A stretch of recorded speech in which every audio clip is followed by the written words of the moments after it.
Hello dear students, welcome to my YouTube channel. आपको हमारे YouTube channel पर बहुत दोस्त स्वागत है। सो दोस्तों, आज अपन इस वीडियो के अंदर एक काफ़ी इंपॉर्टेंट क्वेश्चन यहाँ पे डिस्कस करने वाले हैं। जेईई एडवांस 2021 का एक क्वेश्चन है, मीटर ब्रिज के ऊपर बेस्ड है। सो एंड तक जरूर देखिएगा, आपको ये सवाल आसानी से यहाँ पे समझ में आ जाएगा। सो चलिए देखते हैं सवाल में उनको क्या दिया गया है। सो हमें यहाँ पे कहा गया है, in order to measure the internal resistance R1 of a cell of EMF E, a meter bridge of wire R0 is equal to 50 ohm, a resistance R0 by 2, another cell of EMF E by 2, internal resistance R, and a galvanometer G are used in a circuit as shown in the figure. If the null point is found at L is equal to 72 centimetre, then the value of R1 is. So इस question के अंदर में कहा गया है, हमारे पास एक metre bridge है, ठीक है, जिसमें हमारे पास एक तो सेल E है, एक सेल यहाँ पे E/2 है, गैल्वेनोमीटर कनेक्टेड है। E सेल का जो internal resistance that is R1 है, ठीक है, और जो E/2 वाला सेल है इसका इंटरनल रेजिस्टेंस स्मॉल r दिया हुआ है, ठीक है। यहाँ पर एक रेजिस्टेंस कनेक्टेड है R0/2, जो नल पॉइंट की लेंथ है वो हमको L is equal to 72 centimetre दी हुई है, ठीक है ना। ये हमको दिया हुआ है 72 सेंटीमीटर। सो ये बची हुई लेंथ कितनी हो जाएगी हमारे पास, टोटल वहाँ पर 100 होगा, तो ये कितनी हो जाएगी 28 सेंटीमीटर। यहाँ तक आई थिंक क्लियर होगा, ठीक है। चलिए, और हमको क्या दिया गया है, हमको बोला गया है कि भाई जो यहाँ पे मीटर ब्रिज का वायर है इसका टोटल रेजिस्टेंस हमको 50 ओम दिया हुआ है, यानी कि मैं बात करूँ 100 सेंटीमीटर पे हमारे पास कितना रेजिस्टेंस है 50 ओम।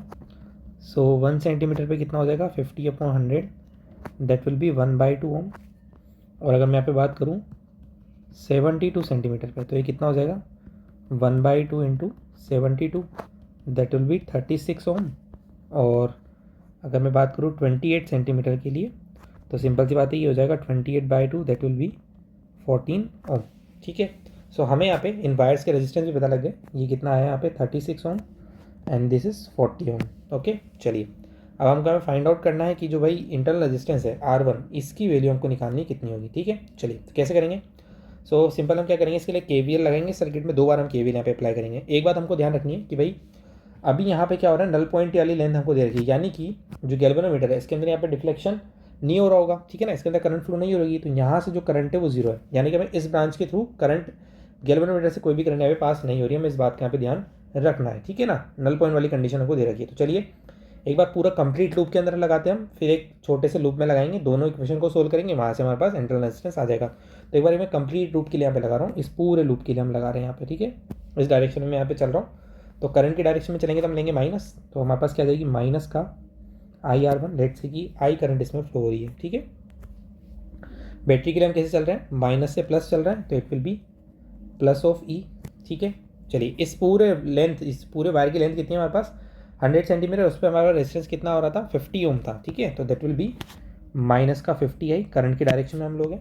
देन अगेन हम यहाँ चलेंगे, तो ये है R0/2, R0 है 50, तो 50/2 ये हो गया 25 ओम। तो अगेन करंट की डायरेक्शन में तो माइनस का 25I, ठीक है, वापस हम वहीं पहुँच गए। So is equal to 0। तो इसको सोल्व कर लेते हैं, कितना हो जाएगा देखिए, E is equal to 75I plus IR1, तो E इज इक्वल टू, अगर मैं I कॉमन ले लूँ तो 75 प्लस R1, तो यहाँ से I की वैल्यू हमारे पास कितनी आ जाएगी, E/75 प्लस R1। इसको इक्वेशन नंबर फर्स्ट हम बोल देते हैं, ठीक है। चलिए, ये तो बात हो गई इस कंप्लीट लूप की। अब मैं क्या कर रहा हूँ, इस छोटे लूप में लगा रहा हूँ, ये फर्स्ट वाला जो लूप है इसके अंदर मैं अप्लाई कर रहा हूँ KVL, ठीक है। तो देखिए क्या होगा। सो अगेन हम क्या चल रहे हैं, करंट की डायरेक्शन में चल रहे हैं, तो वही माइनस का IR1 प्लस का E। अब इस बार हम यहीं से मुड़ेंगे ना, ये पूरा लूप हमारा यहीं से खत्म हो जाएगा, इस जगह से हम यहाँ पे टर्न लेंगे, तो यहाँ तक का रेजिस्टेंस कितना है 36 ओम, तो दैट विल बी माइनस का 36I। भाई कोई करंट तो है नहीं, तो इसके लिए एक्रॉस तो पोटेंशियल ड्रॉप नहीं होगा, लेकिन बैटरी के लिए तो आएगा। तो बैटरी के लिए क्या जाएगा, हम चल रहे हैं प्लस से माइनस, तो ये हो जाएगा माइनस का E/2 इज इक्वल टू 0। तो देखिए क्या बन गया, E/2 इज इक्वल टू, अगर मैं I कॉमन ले लूँ तो 36 प्लस स्मॉल R1। सो अगर अगेन मैं यहाँ से I की वैल्यू निकालूंगा, ठीक है। सो या फिर ऐसा करते हैं, यहाँ से E की वैल्यू निकाल लेते हैं, तो देखिए E कितना आ गया 2I 36 प्लस R1, तो E की वैल्यू मैं यहाँ पुट कर देता हूँ इक्वेशन नंबर फर्स्ट में।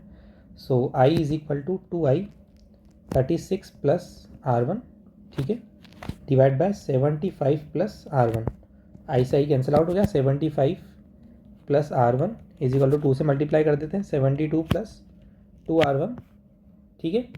सो हमारे पास यहाँ से R1 कितना आ गया 3 ओम, ठीक है। सो R1 की वैल्यू हमारे पास कितनी आ गई 3 ओम आ गई है। सो आई होप सभी को सवाल यहाँ पे समझ में आ गया होगा। यदि कोई डाउट रहता है तो कमेंट करके मुझसे पूछ सकते हैं। इस तरह के क्वेश्चंस पाने के लिए, सॉल्यूशंस पाने के लिए चैनल के साथ जुड़े रहिएगा। Thanks for watching. Please like subscribe my YouTube channel.